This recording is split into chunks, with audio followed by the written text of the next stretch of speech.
all of college basketball. This place, this is wow as it can possibly be.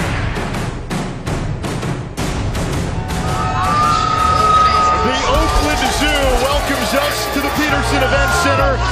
It's all a part of the ACC on ESPN, and the Zoo is watching a much improved Pitt team, one playing with a little confidence tonight.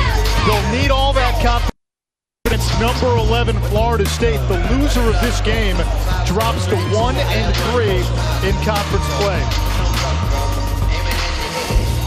With Corey Alexander, I'm Anish Shroff, courtside from the Petersen Events Center. Mindset is going to be critical in this game. Pitt got its first ACC win in 690 days last Wednesday. A little confidence for the Panthers. Florida State, on the other hand, a heartbreaking loss on a buzzer beater to Duke Saturday. 48 hours to respond. Well, this is exactly what the doctor ordered for Florida State, because you don't want to let that loss linger. And for Pitt, they felt like they gave away an opportunity at NC State. So both these teams coming in with something to prove. But as you mentioned before, no one wants to be 1-3 in the league, trying to get back to 500 in league play.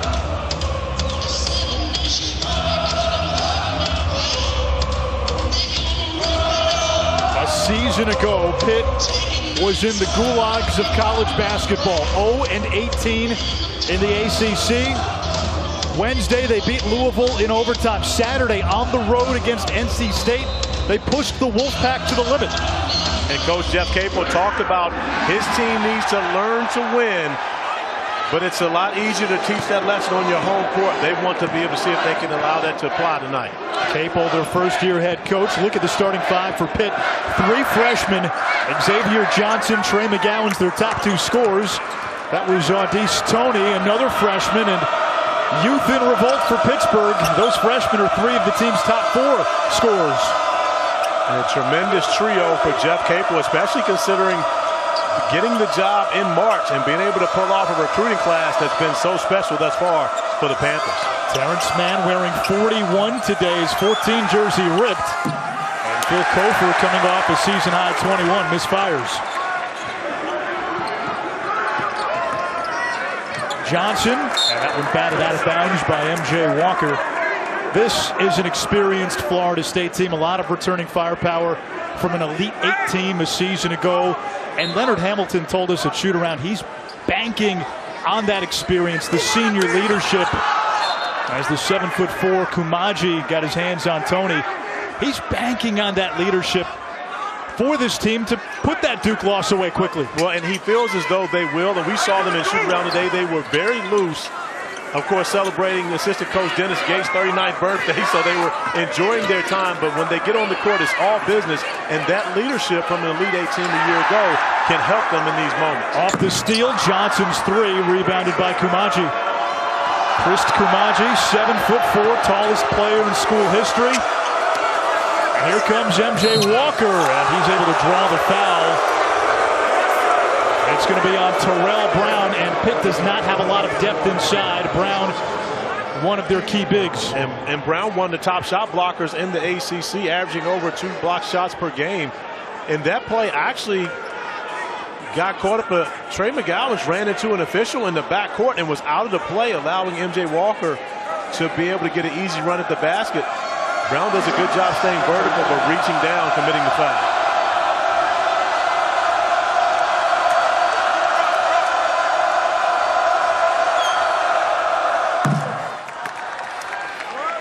Jeff Capel, the first-year head coach at Pitt. Mike Krzyzewski's top lieutenant at Duke the past 7 years. Previous head coaching stints at Oklahoma and VCU. Talking to him today, he was very candid. He said he has changed so much as a coach. He said at VCU, I didn't really know what I was doing. I thought I could motivate guys with my sheer will and get them to play.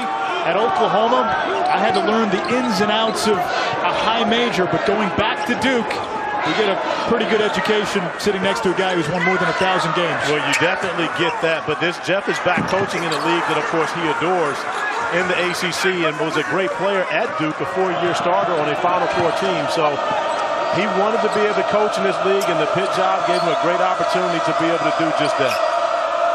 Terrence Mann, he's been battling a heel injury. He told me last night he's only about 85%. 10 to shoot. Kofor launches a three and hits. And that's just a mistake by Jared Wilson Frame. Bill Kofor just sized him up, and that's one when you know that Kofor's ability to shoot the basketball, you have to run him off the line, especially at the end of the shot clock. Northeast Tony looking for help. Now Trey McGowens. Step back. Off the mark. Rebound man. And Florida State looking to push. And this is what makes Florida State special, when you have 3-4 guys who can rebound very well, but also push the basketball and get them out in transition where they're at their best. Koumadji double teamed. Finds man, who fights through a double team. His scoring in ACC play because of that heel injury has not been there. Only 16 points total in Florida State's 3 conference games. You know, but I got a chance to talk with Terrence earlier today, and he talked about how he was playing passive almost, away from the basket, shielding away from contact. And that's not who he is. He's always been physical, always embracing the contact. And you see the opportunity for him to get the ball underneath the basket, finish through contact. And he has to have that level of approach each and every time out to make sure that his teammates follow him. He's the senior on this team. This team follows him by example. And he has to have that aggressive mindset every time out. Xavier Johnson at the line, the foul on Walker. Man is the son of a coach, and the coach is his mom, Dania, who played at Georgetown and the head women's coach at Rhode Island, and she gives him a lot of critiques throughout the season via text, via phone call. And when I talked to Terrence last night, he said, Mom's advice, stay focused, keep the team positive. You're battling through the injury, but you can still be a leader. Well, and he's also been on different types of Florida State teams, and he's played different roles on each and every one of those teams.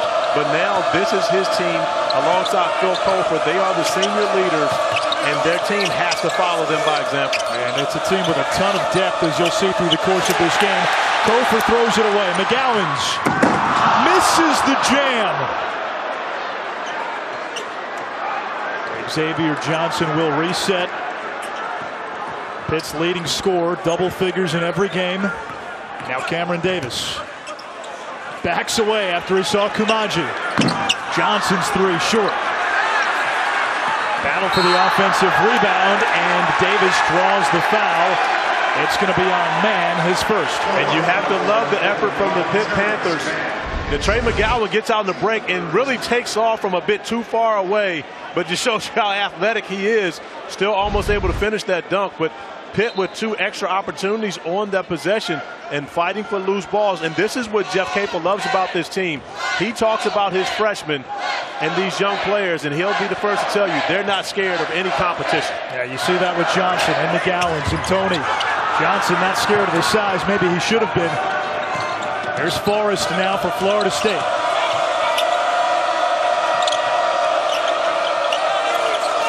Entry pass, Koumadji. Pitt ball. Florida State with the early 6-2 lead on the road. ESPN's exclusive presentation of college basketball is brought to you by Walt Disney World Resort and Papa John's. 2 medium, 1-topping pizzas, just $6 each. Hi! Hi, Grandpa. Once upon a time, there was a family of 3 pigs. Oink! Who here knows the 3 wolf rules? I do. First, we huff, then we puff, then we blow the house down.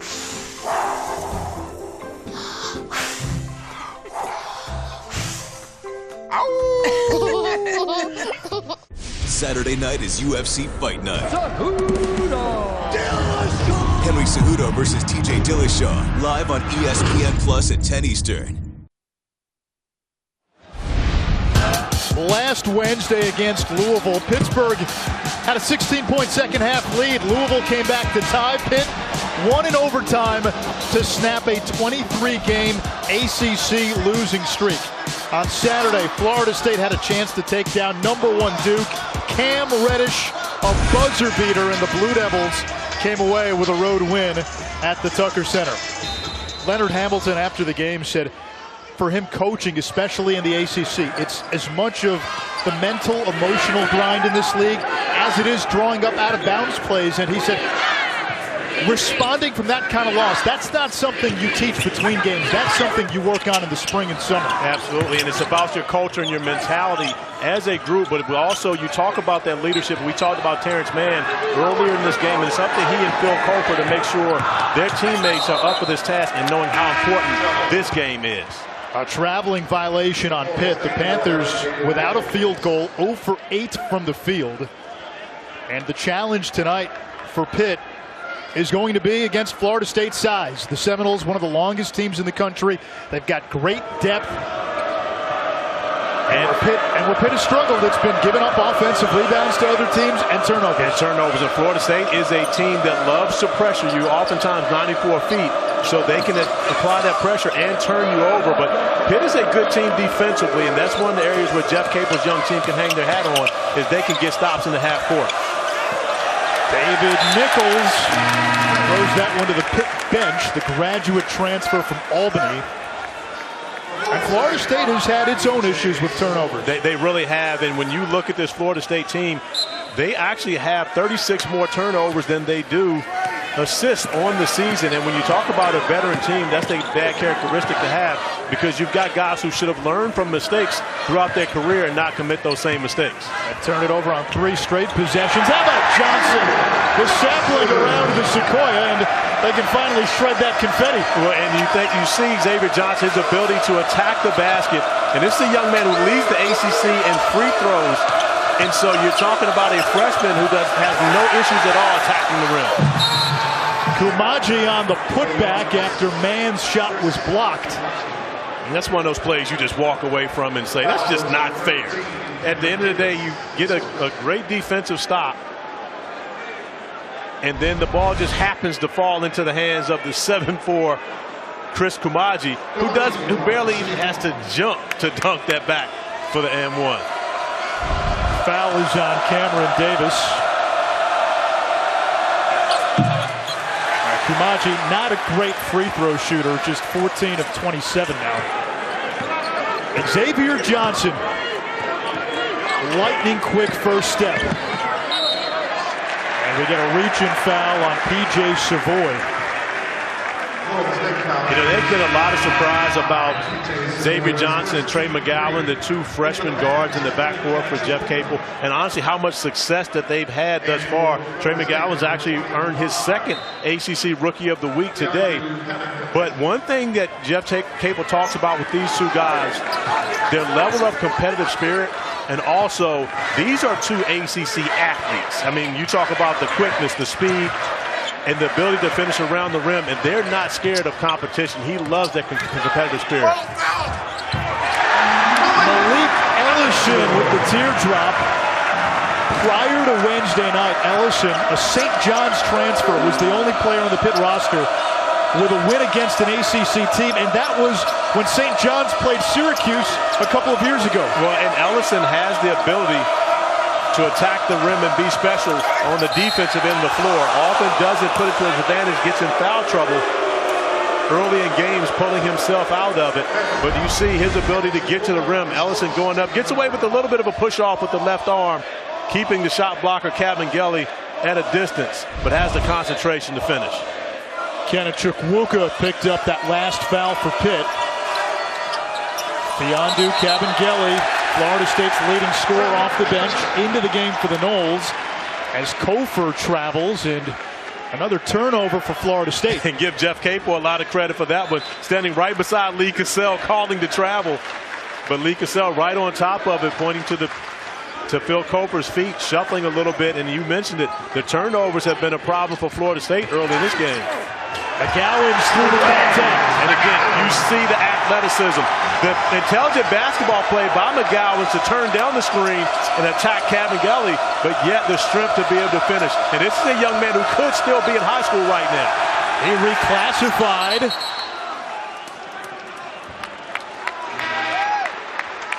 It'll stay with Florida State. Tonight at 9 on ESPN after the Duke-Syracuse game. Texas and number 7 Kansas. The Jayhawks have won 9 straight against the Longhorns and 13 of the last 14. This is a Pitt team in 2019. They play hard, still have some talent deficiencies in the ACC, but the effort, can't question it. And we get another foul against Pittsburgh. It's number 2 on Chukwuka. But one thing you see from Pittsburgh, the defensive effort, and you see these guys, and honestly, they feed off of the crowd. I believe the Oakland Zoo is back in effect. They're doing a great job in helping this young team. And you mentioned that Pitt starts 3 freshmen, a sophomore, and a junior college transfer, a senior. So it's not as though Jared Wilson-Frame has a lot of experience in the Pitt uniform. Do they feed off those fertilizer chants? Beyondu Kabengele, Florida State's leading scorer, 12 a game in 18.5 minutes per game, Corey. Off the bench as well. So you're talking about a special talent, Kabengele, who only had an offer from Binghamton as well as Florida State coming out of high school. Redshirted his first year at Florida State, but has been a special member of this team for the past 2 years. Kabengele guarding Terrell Brown. Hook shot's not there. Talking to Kabengele, he said he's so much more relaxed, comfortable with his role this year, as P.J. Savoy's 3 has not been there. They're looking to unlock his outside shooting. McGowens denied at the basket, but able to draw the foul. Kabengele puts his palms up as if to say, what, me? I can tell you right now, I already love him, but the Pitt fans are going to truly adore Trey McGowens and his aggressive mentality attacking the basket. He and Xavier Johnson, both of these young Pitt guards, are special when they get ahead of steam going downhill, and both athletic enough to put any opponent on a poster. Wednesday night in the win against Louisville, McGowens erupted for 33 points, the most by a Pitt freshman in school history. Foul trouble on Saturday against NC State, not as much of a factor, but he was Jeff Capel's first recruit. Reclassified to be a part of this class, and boy, what a revelation he's been. I know it all too well. Had to play against him or coach against him last year in the annual Oak Hill Hargrave game, and I just got to be honest, he destroyed us in that game. I've been a Trey McGowens fan ever since. He pretended not to remember today. No, he didn't. I asked him how many points he had. He wasn't quite sure. I'm not sure. He's a scorer. He knows, right? He knows.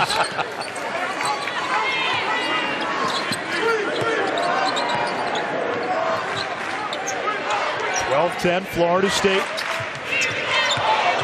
City and Deer. Kicks to McGowens, the 3 and the foul.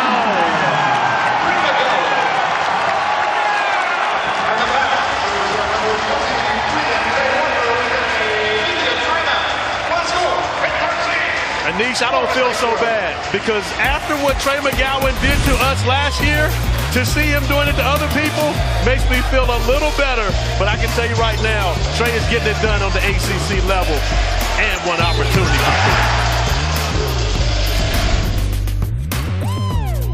Cejudo, Dillashaw, Saturday night at 10 on ESPN+. Saturday night. It's champion versus champion. TJ Dillashaw versus Henry Cejudo. Saturday night is UFC Fight Night, live on ESPN+ at 10 Eastern. With Corey Alexander and Ish Shroff here in Pittsburgh, Pennsylvania.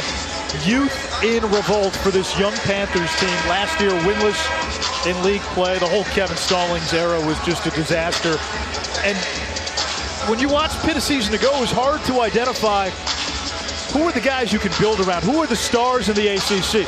They've got a few now. They do. When you think about the backcourt of McGowan, Johnson, and Tony, you have 3 freshmen that have a chance to not just be good, but to be really special. And they do it on both ends of the floor. Defensively, they love to go out and compete, but you see McGowan and Johnson, both these guys are fearless attacking the basket. And if you're fearless attacking against Florida State with their size, no one will bother you. Some zone now from Pittsburgh. Anthony Polite into the game. Inside, Cavangeli hoists one up and able to draw the foul. And if that's Terrell Brown, it is.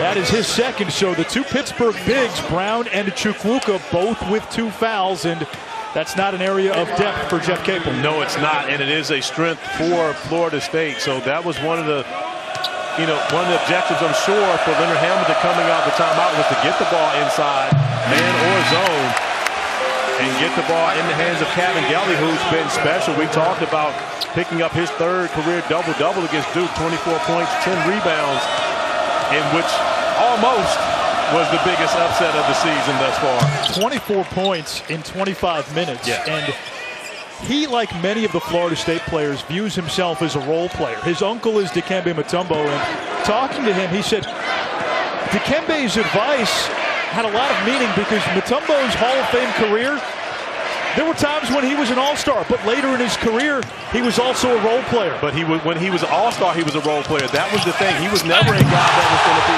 the first option. Is somebody just got Mutombo in there. Little finger wag, maybe. Ellison kicks to the corner. Davis catch and shoot. And Chukwuka fouled on the way up.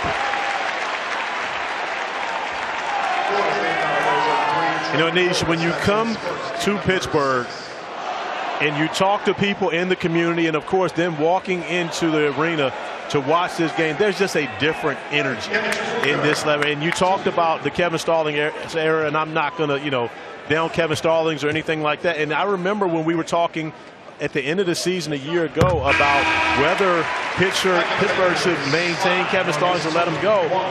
And I honestly believe that I wasn't sure they should let him go because it was going to be difficult to hit a home run and bring someone into this program. Well, they hit a grand slam. I mean, at the end of the day, when you look at Jeff Capel, his track record, but more importantly, his relationships, and his relationships that will allow him to recruit all up and down the East Coast and honestly nationally to be able to get Pittsburgh basketball back on the map, I think they hit a grand slam with this hire. You're plugged into the recruiting scene as well as anybody. How integral was Capel in getting all those 5 stars to Duke? Extremely. I mean, I honestly believe that he was the lead on. When you look at who's there now, Nate James was responsible primarily for Zion Williamson. But Trey Jones, Cam Reddish, and R.J. Barrett, I believe Jeff was the lead guy on that. But if you go back, Jason Tatum, Harry Giles, Marquise Bolden, and then you think about the Marvin Bagleys and the Wendell Carter Jr., Jeff was very integral in all of those recruiting. And so he has the relationships to where he can get players to listen to him. But in this program at Pittsburgh, with the success that they've had over the past 30 years, this is a place where college basketball players will want to come. Yeah, a lot of success here. Meanwhile, picked up his 2nd foul, and for all the platitudes we put on him about his per 40-minute rates, averaging almost 26 points per 40. The problem for him has been foul trouble.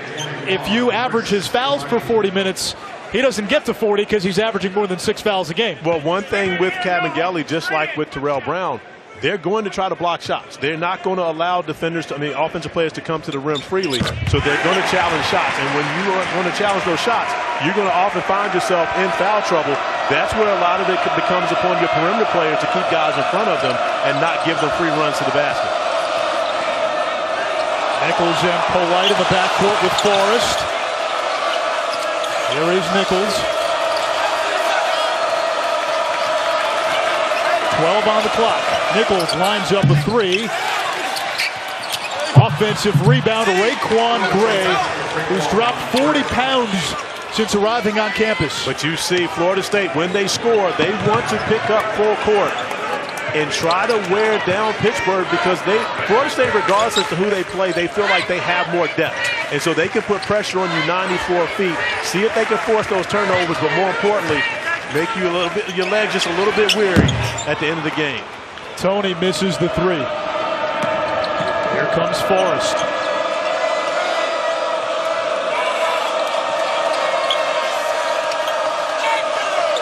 Leonard Hamilton has 10 players on his team who average at least 12 minutes per game. Polite from the corner, too strong. Tip is not there. Offensive rebound, Forrest, and that's what Florida State does so well. They rebound 37% of their misses, one of the highest rates in the country, as Tony picks up his first foul. When you look at it, that's your starting point guard in there. But at 6'5", Trent Forrest has the ability to mix it up in the paint. And now Nichols, he can move off the basketball and become effective on the offensive glass.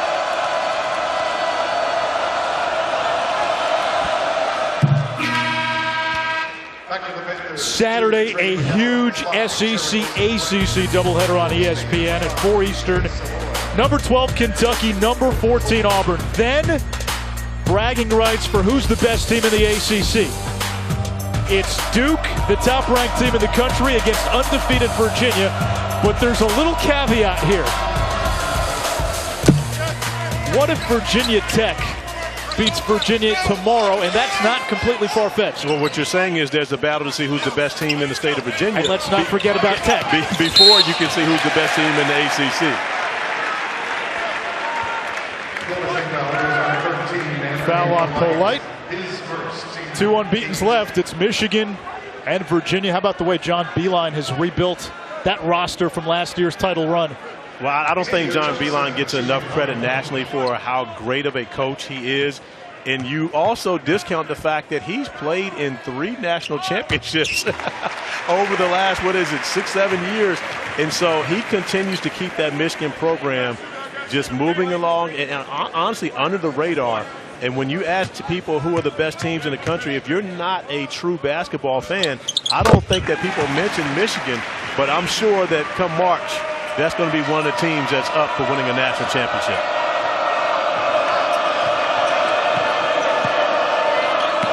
Anthony Polite, redshirt freshman, spent his first 15 years in Switzerland. That's where his dad played professionally. Dad, 1,000-point scorer at FSU. Trent Forrest, his uncle, Anthony, was a Florida State running back. And this one belongs to Pitt. Another turnover by the Noles. And give the Panthers credit for their help defense and just suffocating the lane. Xavier Johnson does a great job, but Chukwuka steps over and takes the basketball out of Trent Forrest's hands, forcing another turnover for Florida State, which has been an issue early. And when you're on the road, you definitely don't want to continue to give away opportunities to score and build the confidence for the Panthers. Here is Trey McGowens at a 4-point play earlier this half. Little head fake, Xavier Johnson. Magellan's around the D. Now McGowens in the lane. Might have gotten away with a step. McGowens the steal. Challenging. And able to draw the foul. He went right at the 7'4" Kumachi. Corey said it earlier. These Pitt freshmen are fearless. McGowens has shown that early. Saturday night. The UFC premieres on ESPN Plus with a true super fight. Champion versus champion.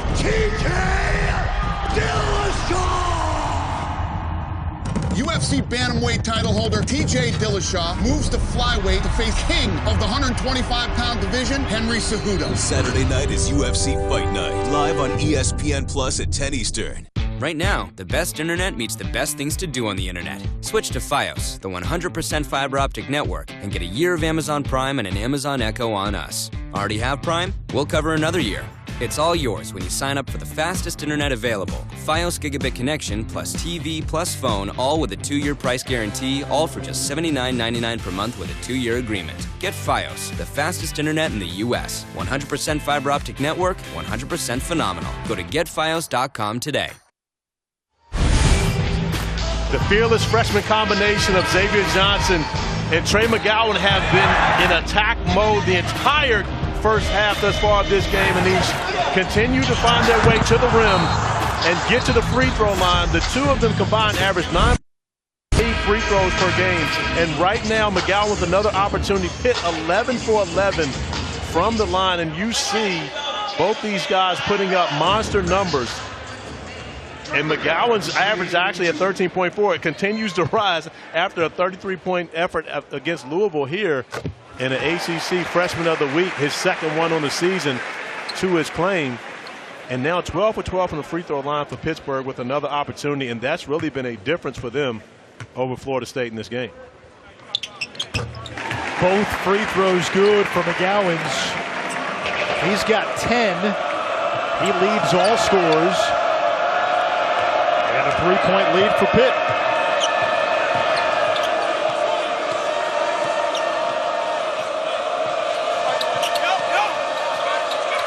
Terrence Mann back in there for Florida State. Screen from Kumaji. Mann to the basket. And he knew Chukwuka's got the 2 fouls, went right at him. But Terrence Mann, that time, and we talked earlier about, and he told me, he said, I was shying away from contact a little bit, playing on my heels, especially dealing with the injury. But 2 plays already in this game where he's been aggressively attacking the basket and using that strength to be able to finish. McGowens, long 3. Kumaji cleans up. Does it bother you that Florida State doesn't have your typical go-to guy? It doesn't bother me, but they do have to have a go-to leader. And that should be Terrence Mann. You know, and that's my opinion. But you and I talked about that before the game, and you see Terrence Mann finding his way to the rim and going through Chukwuka to be able to finish. You know, in our conversation before the game, I thought Terrence Mann would have to be that guy. But I went out and actually asked Charlton Young and Dennis Gates, the assistant coaches for Florida State, and I said, you know, if you guys had to have an alpha male on this team, who would you need to be? And they both said Phil Cofer.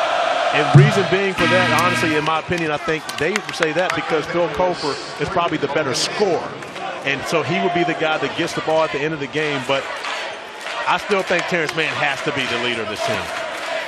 This year, Florida State has had 7 different players lead the team in scoring.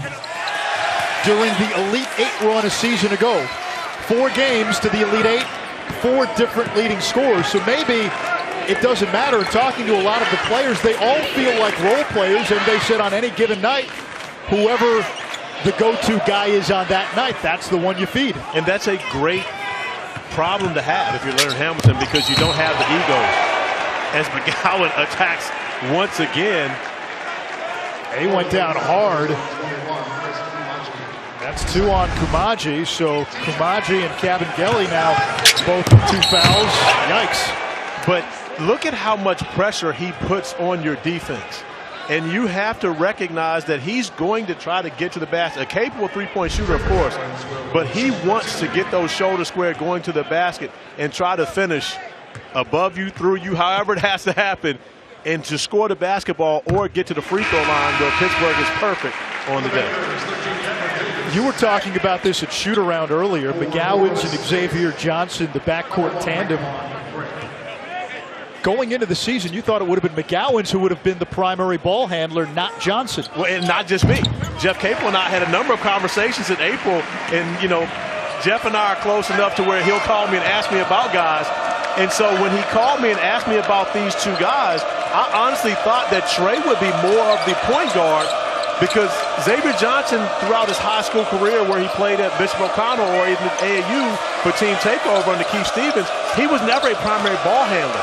And so I've seen Trey be a primary ball handler at Hargrave, but the roles have reversed. Xavier Johnson's doing a great job on the point guard position. And of course, Trey has been a big-time scorer.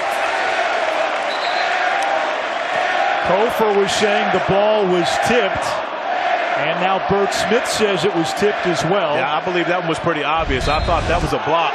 As you see right there, Xavier Johnson getting up. That's definitely a block shot. Now, the shot clock should not reset, so that I believe the officials are going to have to go check the monitor and find out how much time should be on there. And then Lee Cassell right on top of it. Bert Smith checking the table. Only 4 seconds on the shot clock remaining for Florida State. But look at the 6'3", point guard in Johnson getting out, blocking the 6'9" Phil Cofer 3-point attempt. Fearless. Forrest looking for help. Finds the cutting Gray, and Raekwon Gray Redshirt freshman out of Fort Lauderdale drops it in. That's a nice play by Gray and a beautiful feed by Trent Forrest, especially recognizing there's very little time left on the shot clock. Xavier Johnson down the lane, draws the attention of the entire D, blocked by Kofor. Forrest to Mann, comes to Savoy. Doesn't go. He's shooting just 30% from three. And that's what he's on the floor for. Well, you know, but P.J. Savoy started the season off against Florida with a big shooting game, but he was also in the starting lineup. And honestly, he may be having those adjustment issues coming off the bench, where he spent the first 2 years of his Florida State career coming off the bench. But when you get a chance to start and play well, oftentimes it's difficult to go back to that role of coming off as a sub. Maybe that driving layup gets him going as Ellison draws the foul. It's on Kofor, his first, and Pittsburgh in the double bonus. So Malik Ellison, St. John's transfer, voted a captain, sat out last shooting per NCAA rules. And he brings experience to a young Pittsburgh team. Started 26 games as a sophomore for the Red Storm. And he's also an elite level athlete and has the ability to attack the basket. But I believe that was Pittsburgh's first miss from the free throw line in this game thus far. And Ellison can really help this team. As you talked about, he has experience and can be a capable defender, but has to find a way to stay out of foul trouble and stay on the court, because he's a guy that I think as the season goes along, Pitt's going to need heavy minutes from. Pittsburgh just 4 of 18 from the field, 16 of 17 from the line. Forrest knifes through the defense. And that was a great play by Trent Forrest, and recognizing he had actually taken 2 Pitt defenders out of the play, so he's playing advantage basketball, and a nice finish at the rim. Ellison, that's a three.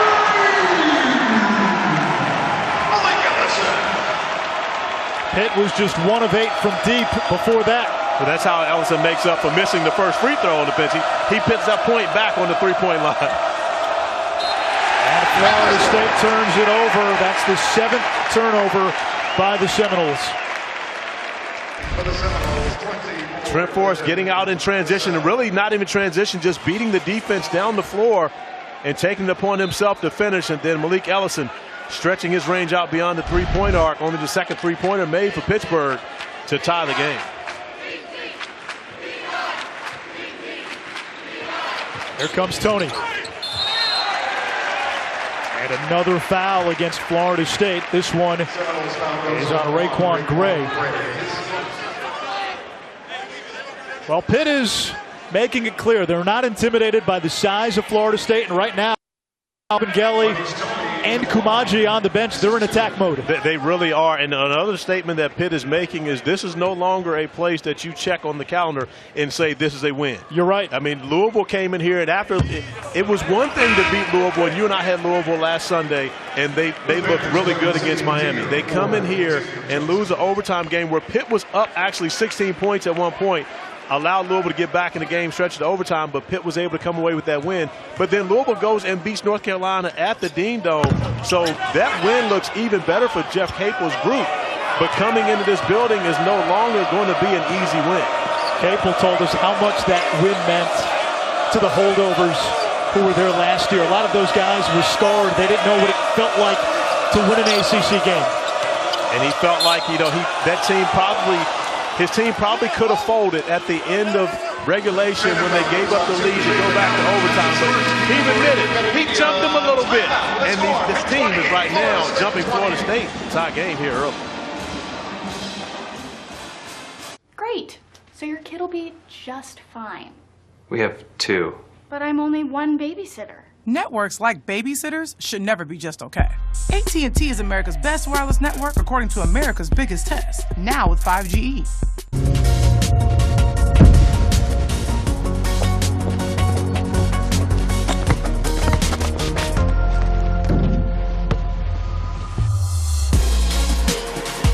Infinity. Empower the drive. All right, Terrence, let's run the fast break. What is your favorite thing in the world to eat? Definitely lobster. Did you have chores you had to do around the house growing up? Yeah, washing dishes, taking out the garbage. How long does it take you to deal with your hair every morning?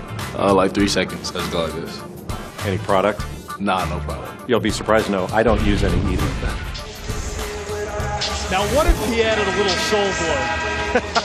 It'd be hard to hang on to the basketball. And Florida State has had enough turnovers tonight where you don't need to add the soul glow to your hands.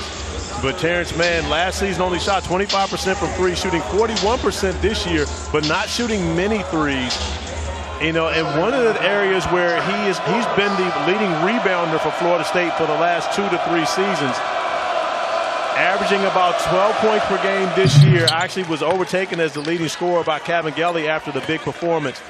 But he's a guy that I honestly always feel like can do more for Florida State. He does lead by example. He makes the tough plays. He's normally a much better ball handler and assist man than he has been this season.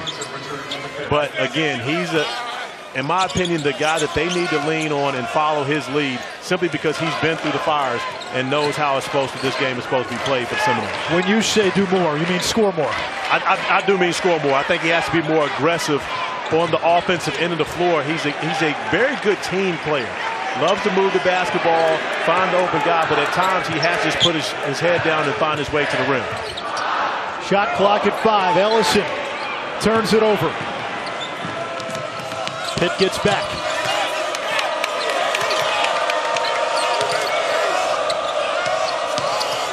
Gray.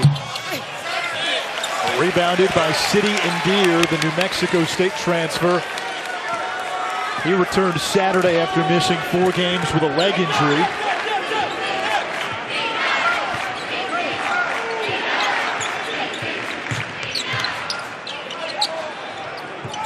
Here is Endear. Less than 10 to shoot. McGowens now. Tony from the outside. He takes the lead. And Tony's another young man that reclassed up to join Jeff Capel and is, you know what I mean? Again, if this is your first recruiting class, when you just get the job, imagine what could happen here at Pittsburgh for Jeff Capel as he continues to build this program. And Tony was trying to airball on his first possession from 3. And Tony for that with a 3-point make. Man. Taken away by McGowens. Here comes Johnson. Tony.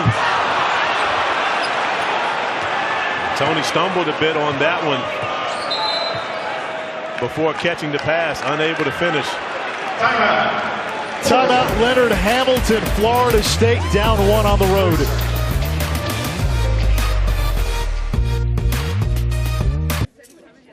Can we take a selfie? Of course. Smile. Oh, we actually do this like selfie pop thing. Switch to Cricket this new year and get a free new smartphone. Really? Works every time. Oh, you're good. I know. You okay there, Kurt? We're about to move. Karate helps relieve some of the house buying stress. At least you don't have to worry about homeowners insurance. Call Geico. I'm calling Geico right now. Get to know Geico for homeowners insurance. Couple of good ones in the ACC right now. Pittsburgh leading Florida State by 1. Syracuse and Duke tied late in the first half. I didn't know Syracuse could score that many points. Well, Duke is a opportunistic defensive team. That's a nice way of saying it.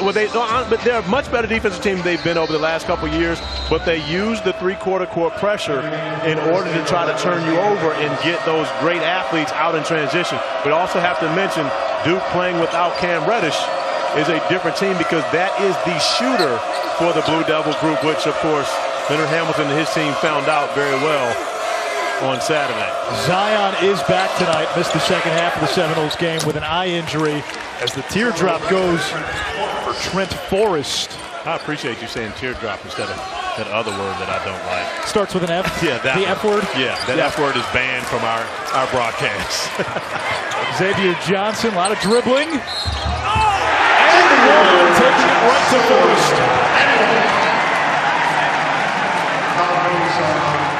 And that just shows you the level of strength that Xavier Johnson has, because Trent Forrest is a big-time defender. And at 6'5" and a strong upper body, you see how difficult it is to get around for us and score through him, but not difficult for Xavier Johnson as he gets another opportunity for an and one. Forrest, one of the best defenders in the ACC, and he was arguably Florida State's MVP during their Elite Eight run a season ago. I believe he was, so I don't think there's much argument, especially if you and I agree on something. If you and I agree on something, that's not a good sign. There's no argument. But no, Trent Forrest really played his best basketball late for Florida State a year ago, and he's another one of those guys that I believe can do more for the Seminoles as this season goes along. But he is battling turf toe. I mean, Terrence Mann is battling a bruised heel. This Florida State team is banged up right now. Leonard Hamilton doesn't want to use it as an excuse, but it is reality, and it's definitely affecting these guys in practice time. Devin Vassell, the freshman. Here comes McGowens. Kicks to Johnson on the wing. To Tony.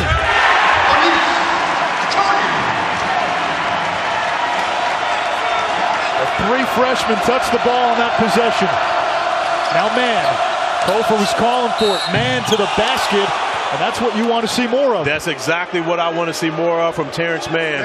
Find his way to the rim, get to the free throw line, and put pressure on the opposing defense. But on the other end of the floor, beautiful passing. And, you know, and McGowan got away earlier with what could have been a turnover as we get to see Mann attacking the rim, getting fouled, and getting to the free throw line. But the extra passing on the offensive end for Pittsburgh was a thing of beauty. It wouldn't have been a bad shot for Xavier Johnson to have taken that shot out of the corner, but the extra pass to get Tony a look, and the reason why Xavier Johnson is averaging almost 5 assists a game, you know, thus far during his freshman season, and more importantly, that's a play that builds confidence for Tony. The three freshmen, Johnson, McGowens, and Tony, have 26 of the 36 for Pitt. And you see McGowan getting out in transition, gets away with a bit of a lazy pass, and if Johnson takes that shot, there's nothing wrong with it. But finding his teammate and allowing Tony to get a basket, not necessarily an easy basket, but still a layup, only helps the confidence of Tony, and more importantly, it allows your teammates to know Xavier Johnson will get you the basketball when you're open. Pitt reminds me right now of Boston College a few years ago. BC coming off a winless season in the ACC, and then Jim Christian found foundational pieces in Jerome Robinson and Kai Bowman. You get that same sense with what Jeff Capel has. Well, and you also look at it from this standpoint. The ACC now is in Boston. It's in Pittsburgh, Pennsylvania. But where do you go get ACC players? From South Carolina and Virginia and North Carolina. So Trey McGowens from South Carolina. Xavier Johnson from Virginia. and you look at Tony. Tony played high school basketball in Fayetteville, Jeff Capel's hometown. So getting to North Carolina, Virginia, South Carolina, it's going to be important to get players from all up and down the East Coast in order to compete in the ACC. Final seconds of this opening half. About a second and a half difference between game clock and shot clock. Johnson driving to the basket, and it taken away. Final ticks, Mann, Savoy, off the backboard, no good, and Pittsburgh takes a 2-point lead into halftime against the 11th ranked team in the country. And they've done it with the freshmen. McGowens with 12, Johnson with 9, Tony has chipped in with 5 points and 3 rebounds. 36-34 Pitt. We'll be back with our halftime report after these messages.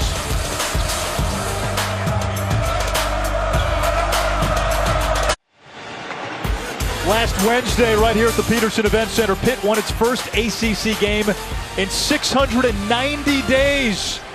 Looking to do it again. Less than a week later, they've got a 2-point lead on Florida State. Red Panda providing halftime theatrics. And we remind you, coming this summer, it's the ACC Network.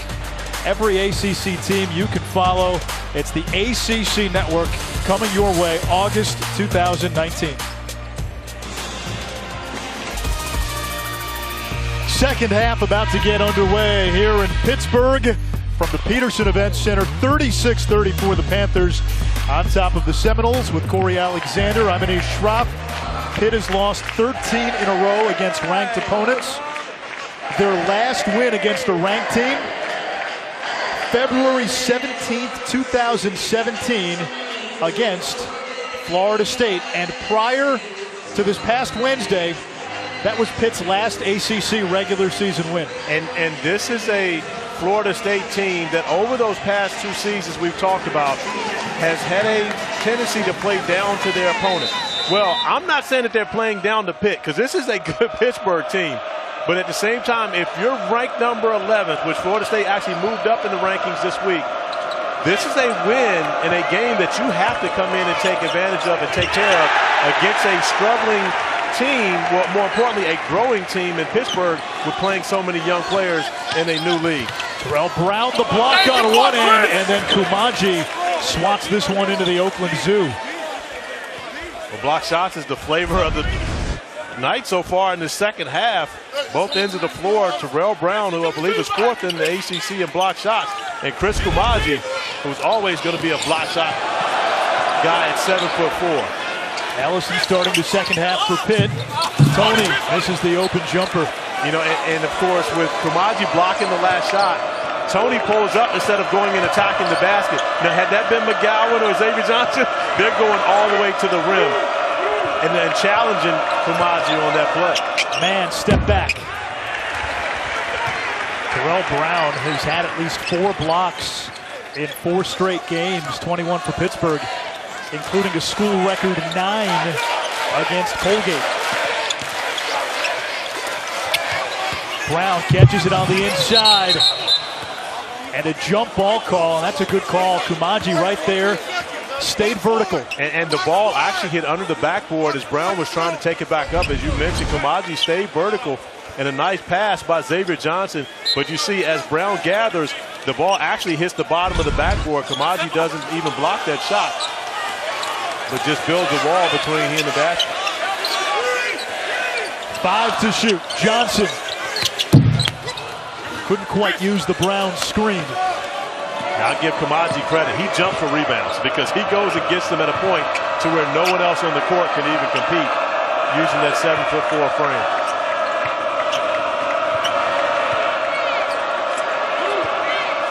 Forrest, not much of a three-point shooter. And an improved three-point shooter. And we're going to get the foul on Ellison. Now, I got on Chris Kumaji early in the game because it wasn't fair that he had to jump and dunk. But you see he actually leaves his feet to go get a rebound at an apex. And there's a lot of good athletes on the floor, but when he goes after rebounds like that, no one else is going to have a chance to be able to pull that basketball in. Not many teams outside of UCF have the Colossus of Rhodes and high tops. Kofor, step back. Phil Kofor. He told me the lift is back in his shot. He missed the first 9 games of the season with a foot injury. 21 against Duke. He's building off of that. He is, but trying to come back into the lineup, in December, and especially when ACC play is right around the corner, is difficult for anybody. But Phil Kofor, the veteran, knows his role on this team and has to continue to get better at that as the season goes along. Tony from the outside, and Pitt with a 3-point lead. And that's the foul that talking to Jeff Capel and his staff about earlier today, specifically Milan Brown, that Xavier Johnson has to stay away from. Getting up and wanting to pressure the basketball and jam with Trent Forrest, not allowing him to get out and run. But Xavier Johnson is too important to this team to get himself in foul trouble, picking up ticky-tack fouls 94 feet away from the basket.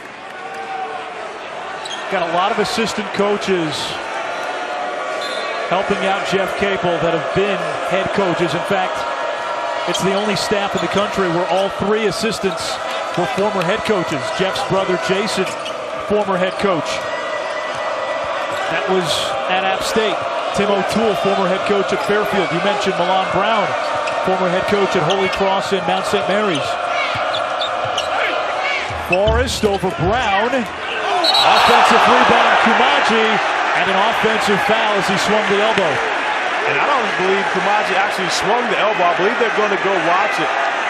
but that is a byproduct of being 7'4". He doesn't swing. As he comes down, he's falling off balance, but he doesn't make contact above the shoulders. Even still, the contact is to the shoulder of Tony, who does a great job of selling it. And as the officials go over review, they will see that that elbow did not connect above the shoulders. If it holds up, it's the third foul on Kumaji. Well, the foul is going to hold up. It's going to be a foul. The question becomes whether or not it's going to be anything flagrant. And I don't think that there's going to be much deliberation over this as Kumaji comes down. And it's hard to see if he's falling off balance or if he's trying to clear space. It does look on the instant replay that he is actually swinging those elbows, which initially I didn't think it was. But, you know, the officials come away and confirm it's nothing there above the neck. So you common foul and you continue to play basketball. You know when they say you can't teach height? The pitfalls, right? And again, I was just trying to turn around. Yeah, and honestly, you know, I think that there may have been him trying to clear space with that one. But I don't believe he was trying to contact anyone with the elbow, just trying to snatch the basketball away. 3-point lead for Pitt.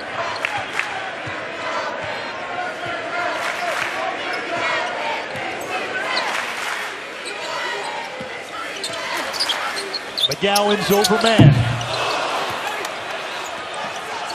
Forrest wins the battle for the rebound.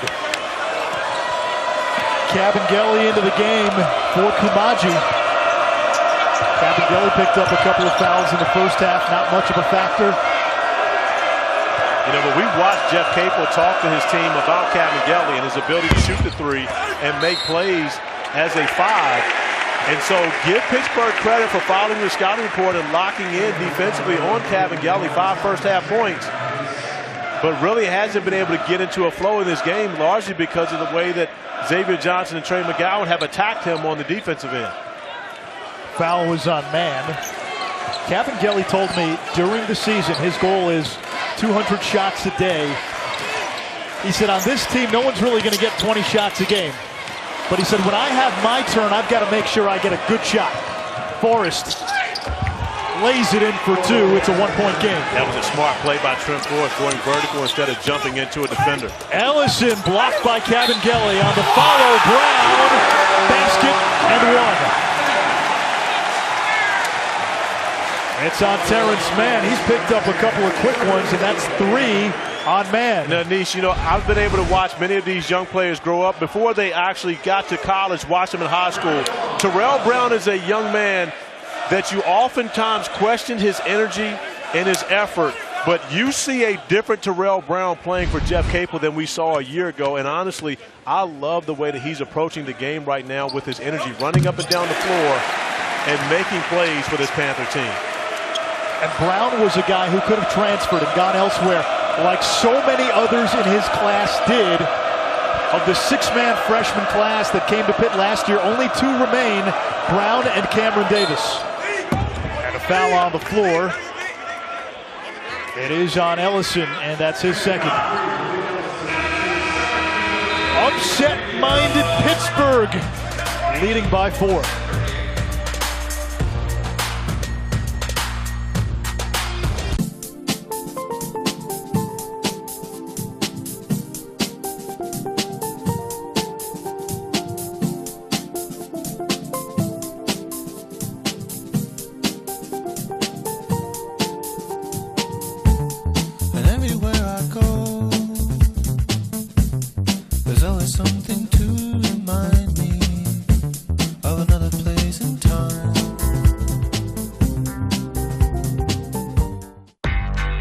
Are you ready to take your Wi-Fi to the next level? Then you need Xfinity XFi, a more powerful way to stay connected. It gives you super fast speeds for all your devices, Wi-Fi coverage that leaves no room behind, and lets you control your network with the XFi app. It's the ultimate Wi-Fi experience. Xfinity XFi. Simple, easy, awesome. ESPN's exclusive presentation of college basketball is brought to you by Papa John's. 2 medium, 1-topping pizzas, just $6 each. Pittsburgh has the number 11 team in the country on the ropes, 42-38. Jeff Capel has brought in 3 impact freshmen. He's also had to deal with an exodus. 5 players have left the program since Kevin Stallings was fired. Ryan Luther left as a grad transfer. The other 4 were all part of last year's freshman class. And as we told you before the break, the only 2 from that class that remain, Terrell Brown and Cam Davis. Well, and I believe when you see the writing on the wall and guys coming in are better than you, and so the likelihood of you being much of a stud on these teams in comparison to being a role player isn't very high. Oftentimes you decide, okay, that I'm going to have to seek a better situation for me individually. And I believe that's especially what guards saw when they saw Xavier Johnson and Trey McGowan and even Tony. If you are a guard in this program, after going 0-18 a year ago, and the level of competitive nature and the athleticism that these 2 guys bring, it might have been the best decision to move on. Luther's the one guy they could really use. I believe so, especially at the 4 spot. His ability, and he could have played the 5 as well, his ability to shoot the basketball, but also a veteran presence that has had success in the Pittsburgh program. Johnson tries to sneak that to Brown, a turnover instead, and that's the one area Xavier Johnson is. It is, and you know what?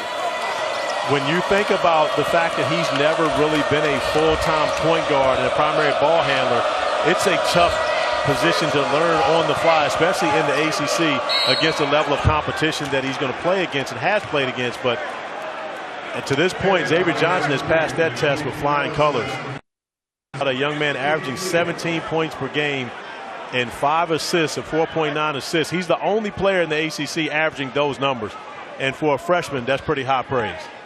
Malik Ellison picked up his 3rd foul of the half. Cameron Davis ready to check in, and the former McDonald's All-American M.J. Walker at the free throw line.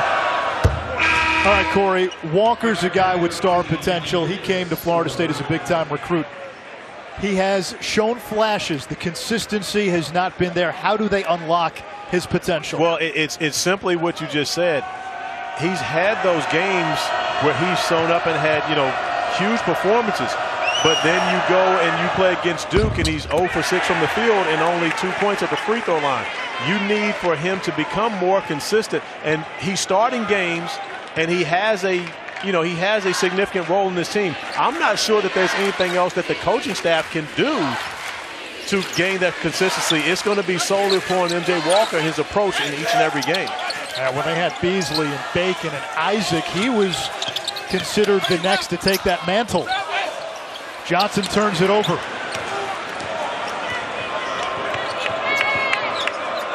3 will tie.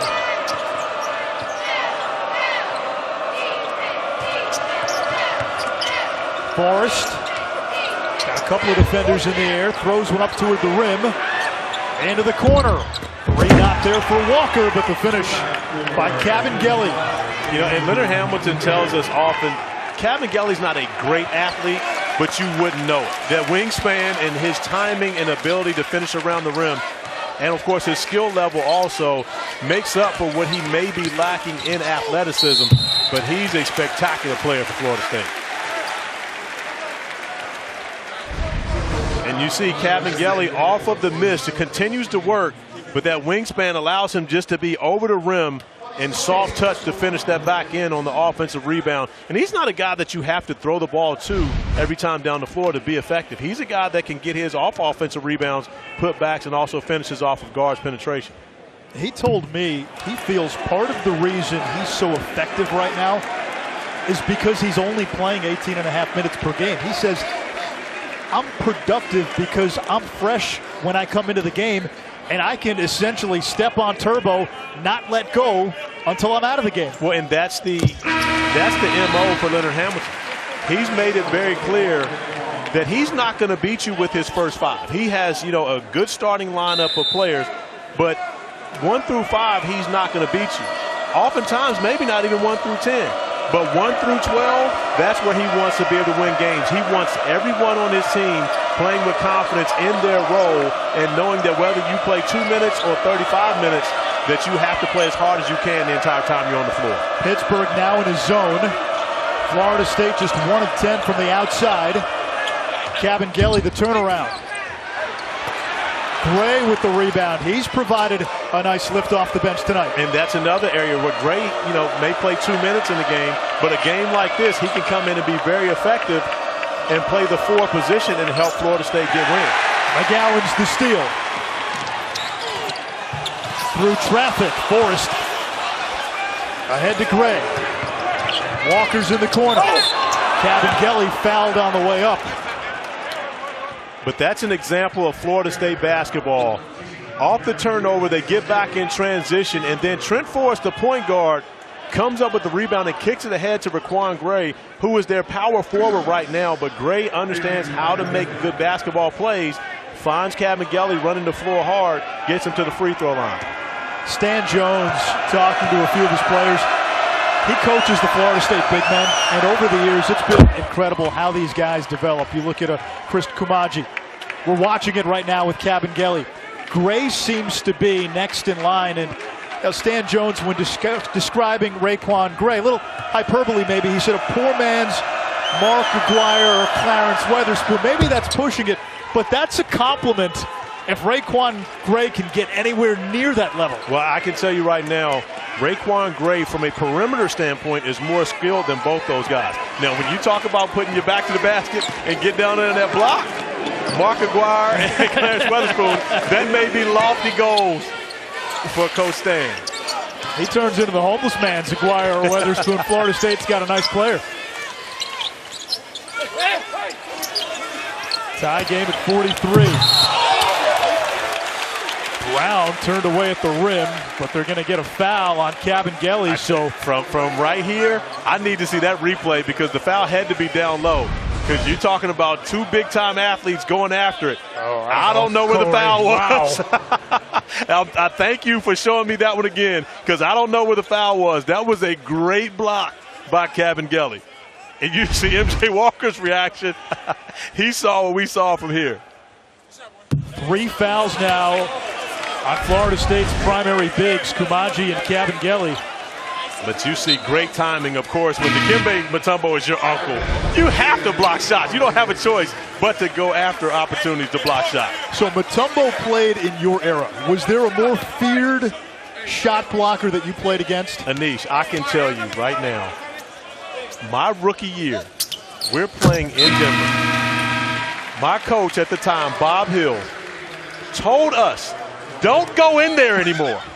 He was tired of watching him throw our shots into the second and third row. And the problem was you had Antonio McDyess on the other side. So if you did get past Mutombo, you had McDyess coming. It was unreal. Alfonso Ellis was on that team. They were spectacular up front. Jalen Rose on that team. I mean, that Denver team was loaded with talent. But when it comes to blocking shots, very few could do it as well as Mutombo. Now, did you get him? Honestly, no. I'm not even going to tell that lie. I shot jump shots from Mutombo. I did get Akeem Olajuwon. Okay. I did get Olajuwon. Actually, twice, who was the best shot blocker of all time. I have that to my credit, but never got Mutombo. What you're saying is you didn't really want to try, though. I can remember being in Orlando years later when Mutombo was in Philadelphia, and he blocked so many of Tracy McGrady's shots.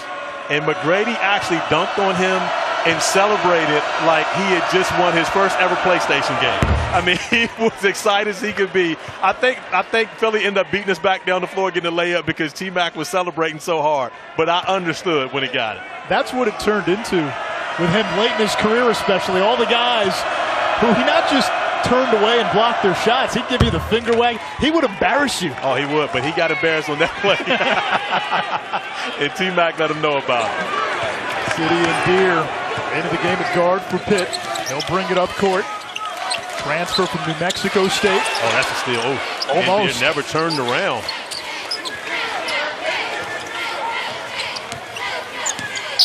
McGowens leans into one. And again, Pittsburgh back to the free throw line. They've attempted 25 free throws. 2 more coming for the Panthers. When you realize you won't see a dime of your fantasy league dues, remember that with your Cash Rewards credit card, you will. Win in reality and get 1.5% cash back with the Cash Rewards credit card. Navy Federal Credit Union. Our members are the mission.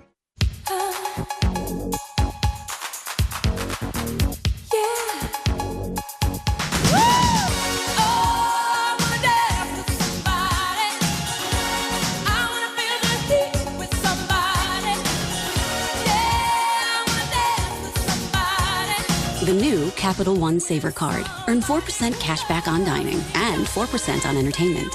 Now when you go out, you cash in. What's in your wallet? Mfiondu Kabengele, Florida State's leading scorer off the bench, 12 points per game. He only plays 18.5 minutes. Tonight, 9 points, 9 minutes, and he's getting to do it in front of mom and dad. Kabengele is one of those guys, a strong candidate for Sixth Man of the Year in the ACC.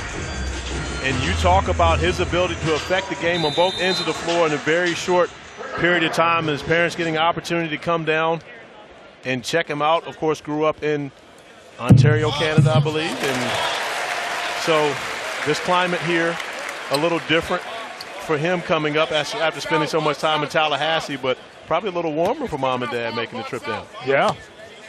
And we mentioned the relation to Dikembe Mutombo, who's his uncle. That's his mom's brother.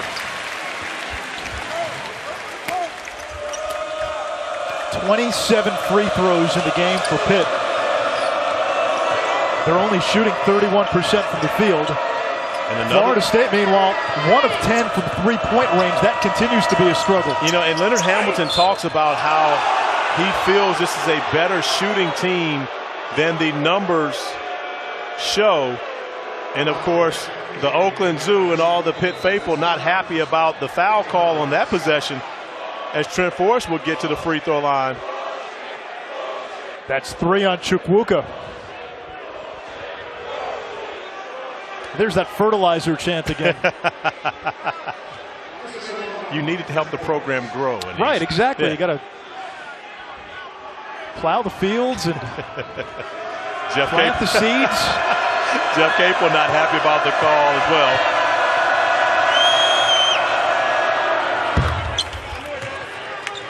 Can you imagine the cheer and the ball don't lie chants that would have been going on had that shot been missed? Speaking of ball don't lie, Jeff Capel coming into college the same year and same class as Rasheed Wallace. And how about the AAU program Jeff played for? Jeff Capel, Jeff McGinnis of North Carolina fame, Jerry Stackhouse of North Carolina fame. Those three alone, a special team. Of course, you know, those two guys end up going to North Carolina and Jeff going to Duke. But McGowens stepping up, knocking down the big three.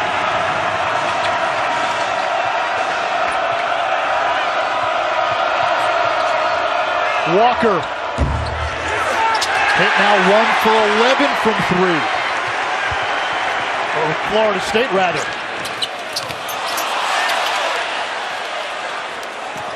Nichols pushing.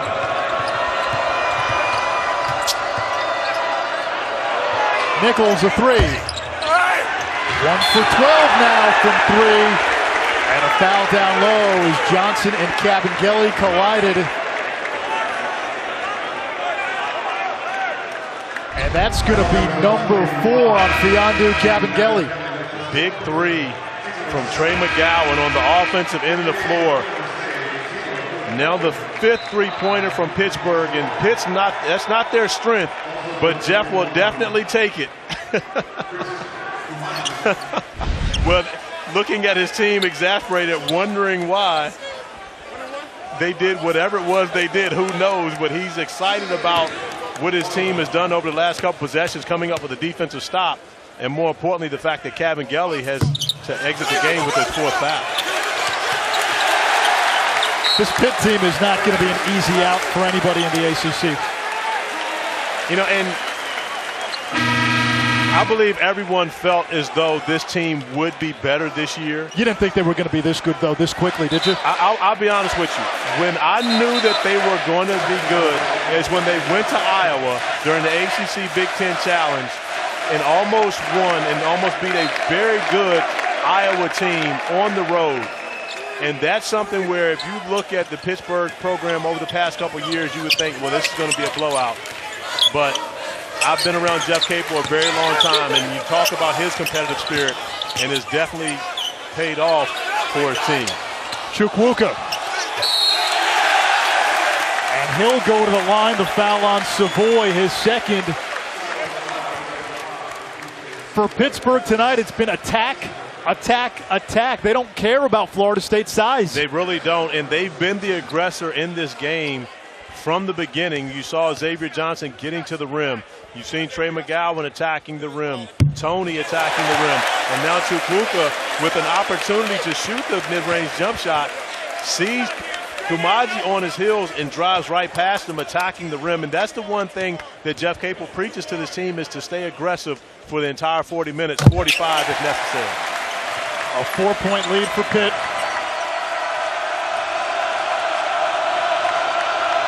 They blew a second-half lead against NC State.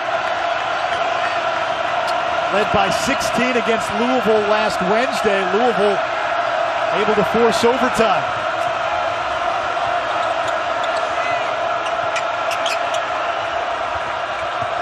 Nichols. And Kumaji, once he corralled it, he flushed it. And right now, Florida State, we talked about their inability to make shots. Thus far, they have to continue to attack the paint, because there's not going to be, with Brown on the bench, there's not a lot of shot blocking on the floor, and it's often difficult to defend Kumaji in the post anyway. 1-and-1 for Pitt. Foul on Nichols. Trey McGowens back to the free throw line. Jeff Capel's first recruit, should be a high school senior right now, reclassified. Dad was a football player at Clemson who then transferred to South Carolina State so he could play football and basketball. Mom was a basketball player at Western Carolina. You can definitely see the football ties in Trey when he attacks the basket. Not afraid of contact, but very skilled. Young man that can shoot it from beyond the arc, handles it well, passes it well, and a very good defender. One of the top steals guys in the ACC, over 2 steals a game. Pitt's got 25 made free throws. Savoy not close. Kumaji blocked by Brown. Here comes McGowens. Accelerating. Throws it up and drops in. +1.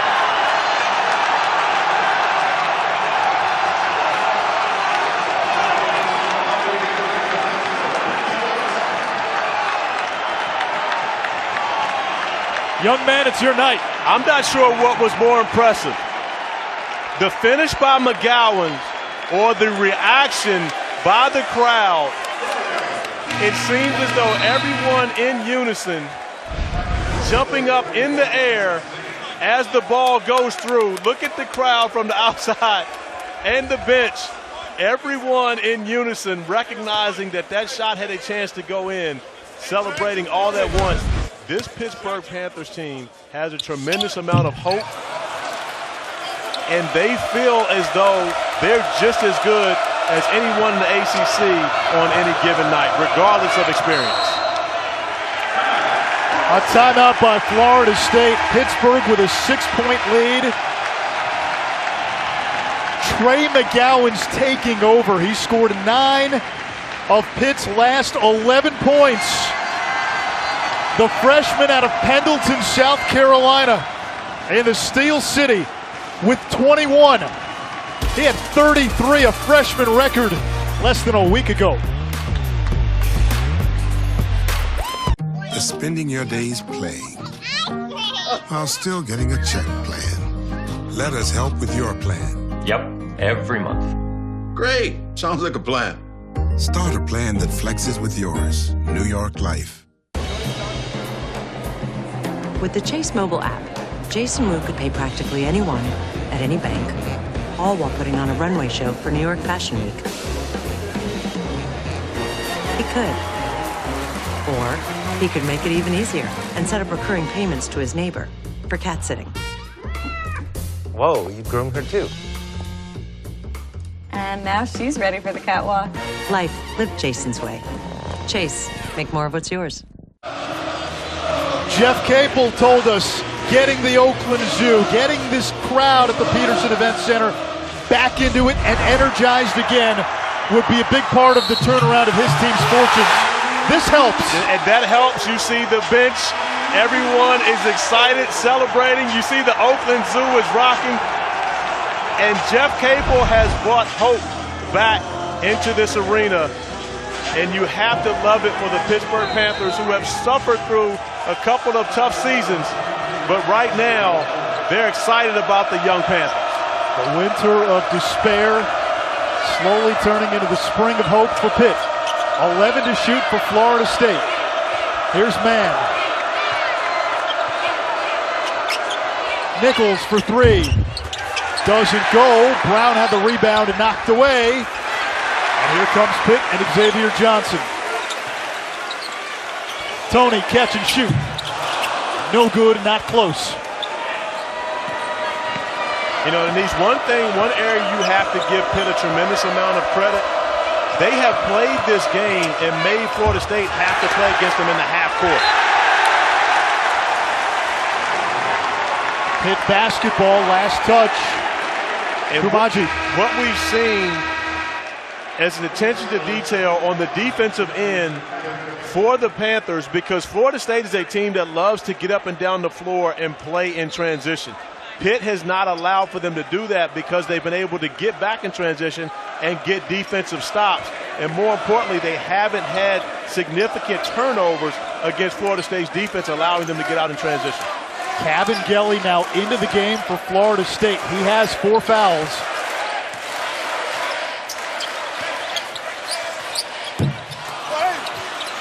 Popped into the air. Nichols has it. A grad transfer from Albany. Walker. And the three-point shooting woes continue. Florida State 1 of 15. Wilson Frame hasn't seen the floor much tonight. Brown misses the bunny. McGowens. And one. And Cabangeli has fouled out.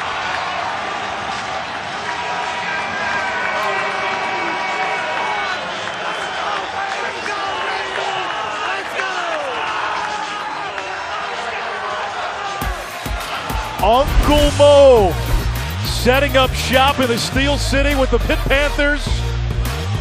Trey McGowens has the Zoo going nuts.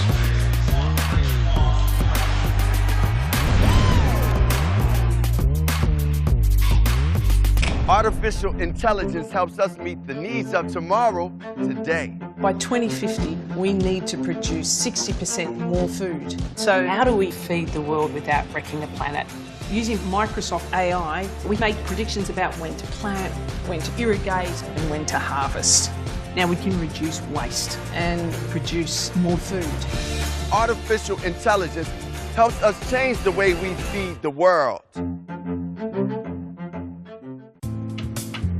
Say there was a place, the perfect place for the everyday things you need to take care of around the house.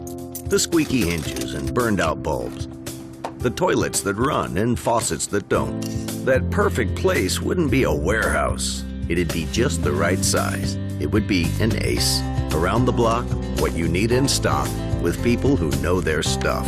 Welcome to the Home Convenience Store. Ace is the place with the helpful hardware, folks.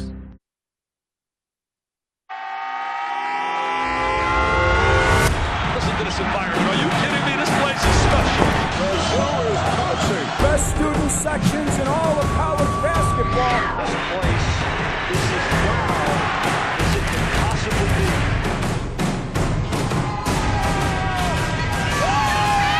They have something to cheer about again here in Pittsburgh. And I'm a fan of the Zoo, been one of the most fun places for me to come and do games since they come into the ACC. And have to mention that Trey McGowens has now scored 12 of the last 14 points for Pittsburgh. But one guy that was in that video of the zoo in the gray shirt, he can't be a student here.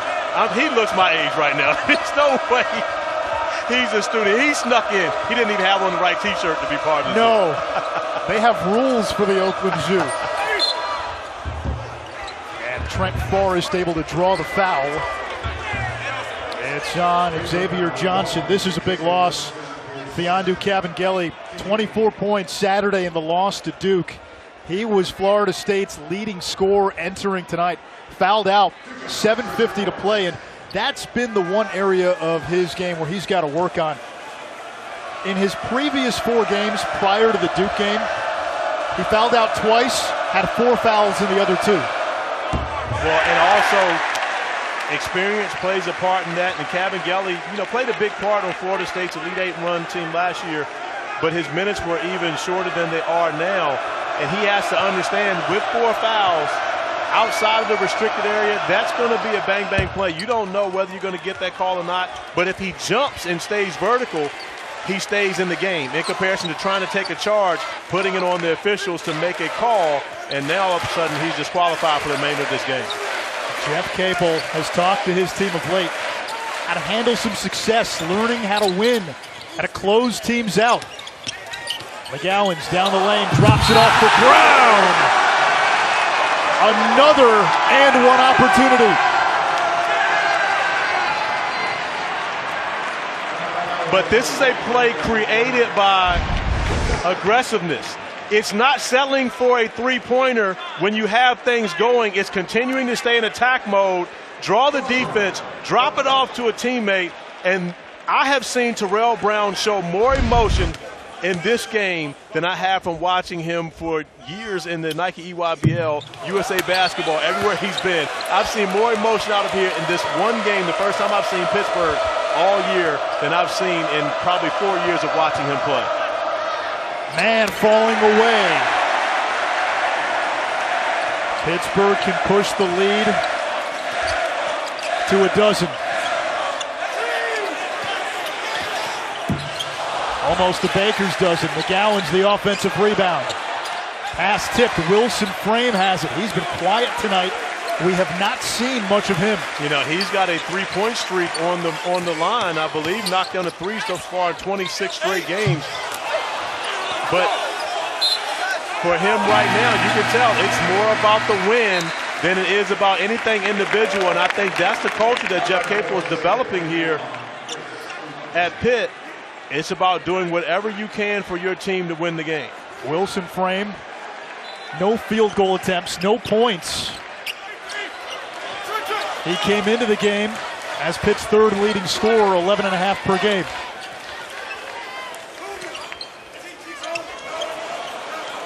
Tony, still plenty of time. Now Johnson ran into Kumaji and turns it over. And you don't want the turnover, but that's the third turnover, I believe, for Xavier Johnson in this game. Every one of them has gone out of bounds. So you don't get the live ball turnovers that leads to points on the other end of the floor for Florida State. If you've got to turn it over, get it out of bounds. Make sure you get an opportunity to get back and set your defense. Forrest, the high man for Florida State. He's got 15. Make it 17. No, and if he continues to do that, Pitt's going to have to find a way to double team, because you cannot allow Trent Forrest to play one-on-one on the block. Xavier Johnson's strong, but Trent Forrest is stronger in that matter.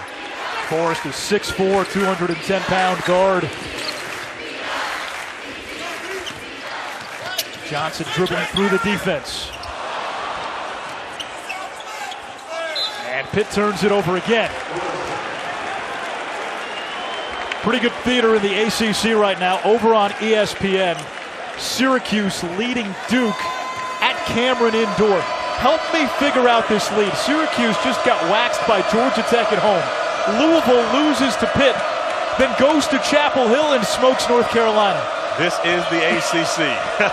We see it at the beginning of every year.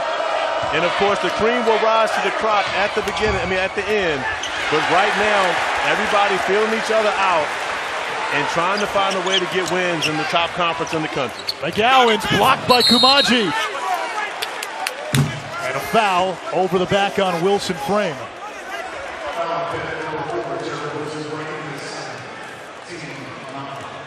Ninth team foul on Pittsburgh, so a 1-and-1 opportunity for Chris Kumaji, just a 54% free throw shooter entering the game.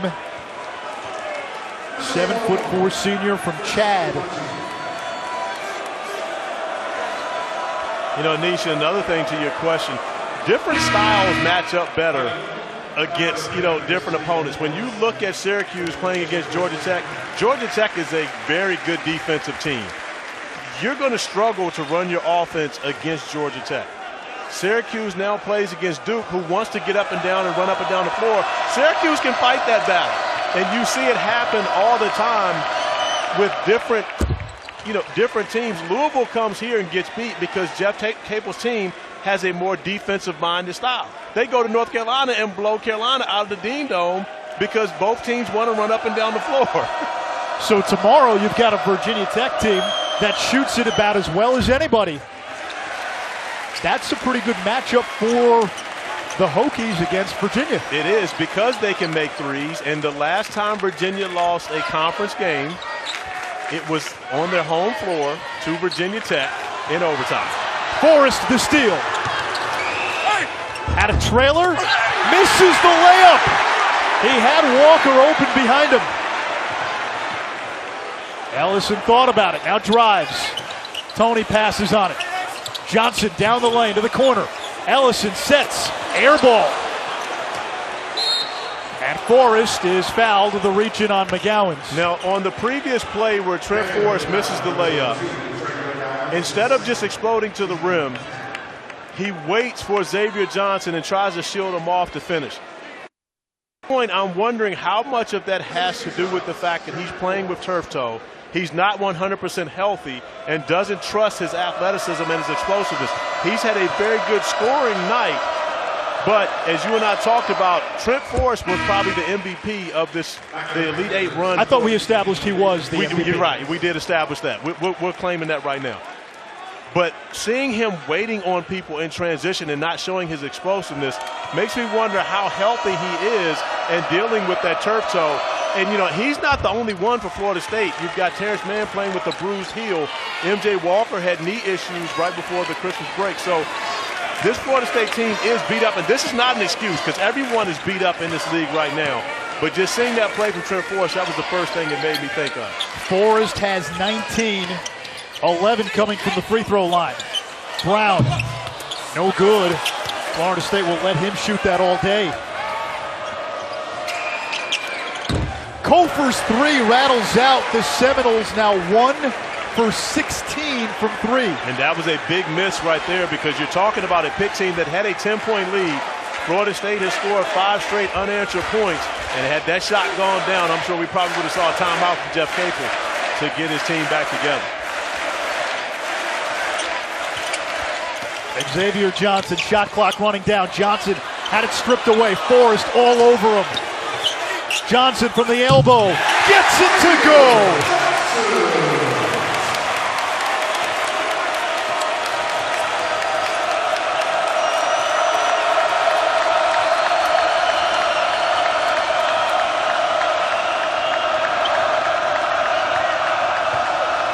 Man backing down Tony. Forrest to three. Rebound Brown. Forrest just 3 of 19 from three prior to that shot.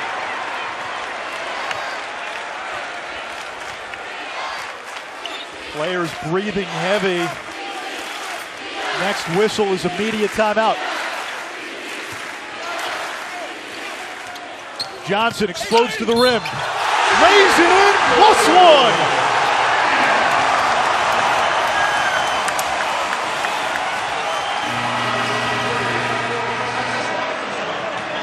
We're watching freshmen grow up right before our eyes for the Pitt Panthers. Xavier Johnson, as Florida State makes a run, answers with not just one, but 2 attacks to the basket. This second one finishing with an opportunity for the and one. Pittsburgh looking to knock off a ranked team for the first time in almost 2 years.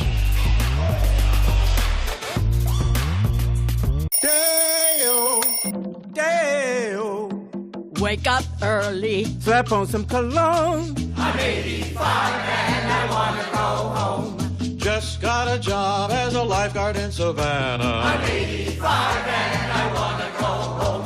Dropping sick beats, they called me DJ Nana. 85 and I wanna go. Don't get mad. Get E-Trade, kiddo. I'm a little bit country. Oh, and I'm a little bit rock and roll. I'm a little bit of Memphis and Nashville. With a little bit of Motown in my soul. I don't know if it's good or bad. But I know I love it so. With a little bit of country, A little bit of rock and roll. The all-new Chevy Silverado. It's a little bit country, and it's a little bit rock and roll. The Sports Center tonight after Texas, Kansas with Kenny and Zubin. Tim Legler breaks down the NBA futures of R.J. Barrett and Zion Williamson, plus James Harden's crazy scoring streak, 16 straight games with at least 30 points. All right. Matthew McConaughey joining SVP. No, I've got a question. They're talking about James Harden's scoring streak. He went 1 for 17 from 3, which happens to be the exact same number that Florida State is right now in this game. He went 1 for 17 from 3 last night, and we're talking about his scoring?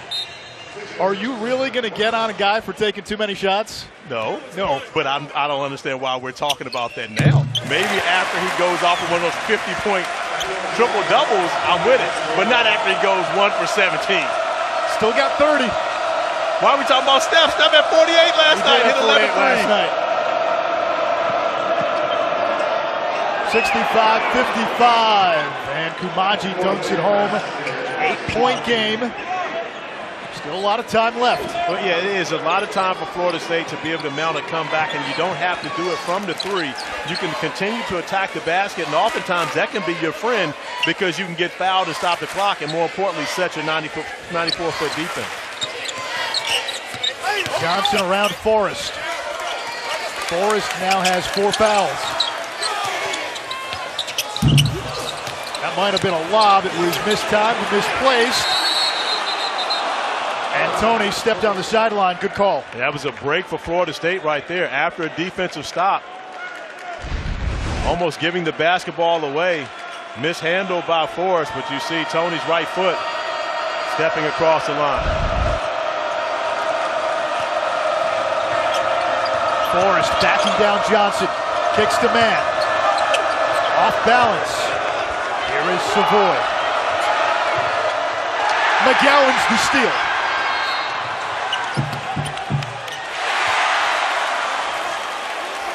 They're going to say foul on the floor. No basket. It's on Savoy, his 3rd. 2 shots coming.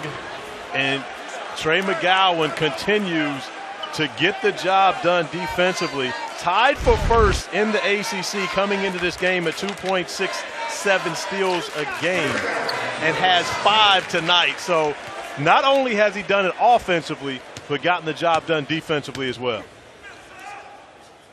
And he has been doing damage at the free throw line. 13 out of 14 at the stripe.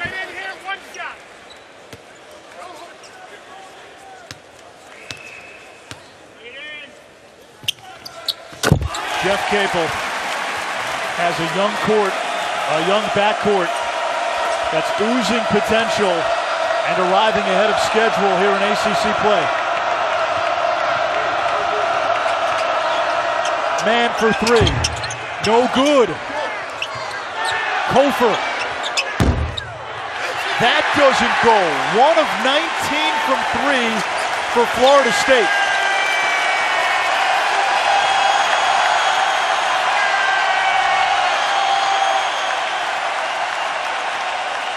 All right, Corey. Barring a Pitt meltdown, if the Panthers hold, the court storm. I believe so. After what they've been through over the past couple of seasons, and the support that the Oakland Zoo and this crowd have shown and their role that they have played energizing this team. Florida State is ranked number 11 in the country. I believe you stormed the court.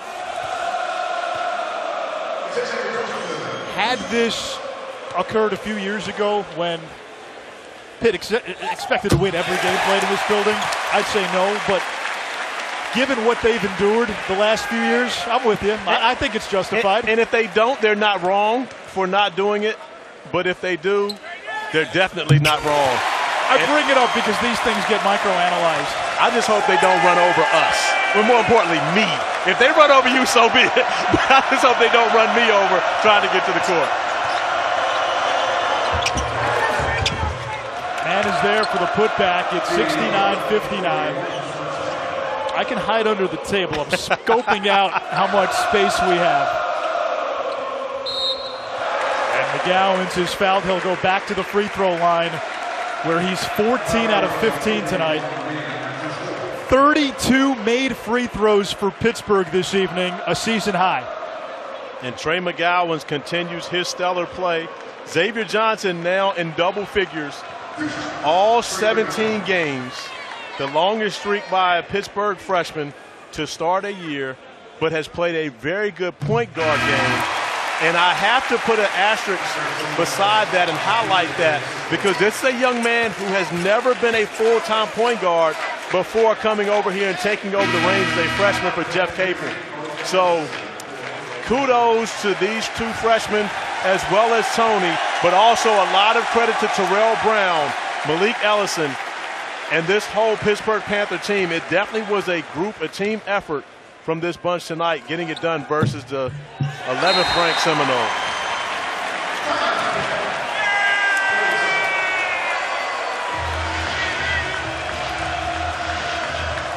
Trey McGowens scored 33 on Wednesday in the overtime win against Louisville, a Pitt freshman record. He's been just as good tonight. He has, and he's been in attack mode from the start, knocking down the three, attacking the big fouls. And you can only imagine how many of the fouls that Kevin Gelly picked up in this game were because of the aggressiveness of McGowan. You've seen too in the highlight package alone.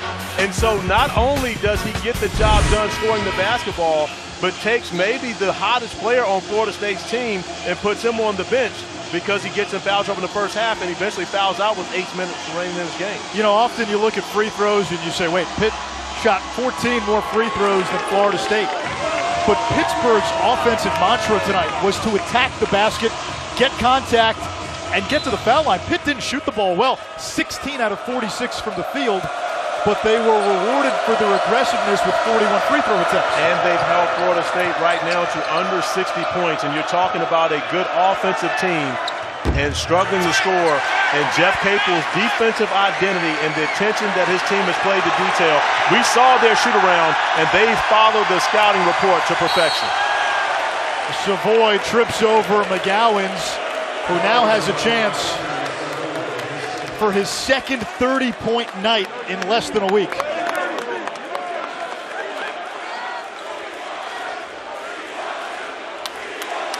Florida State tonight, 1 for 20 from three-point range. And in today's college basketball, you can't beat anyone shooting. Now, okay, here's a question for you. You ready? Okay. What's the percentage? 1 for 20? Yeah. That's 5%. There you go, my man. We know math is not your thing, but you got that one. I'm happy for you, because normally you would shy away from that question. I do, but you were confident. That one I knew, yes. We were dealing with round numbers.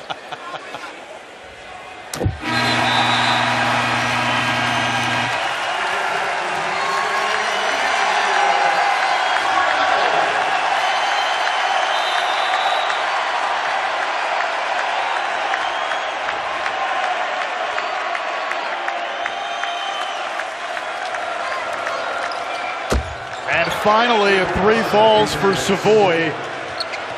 So Florida State now 2 for 21. And another foul called. They get Terrence Mann. Trey McGowens gets the hero welcome from the bench. 30 points, 18 of 19 from the free throw line.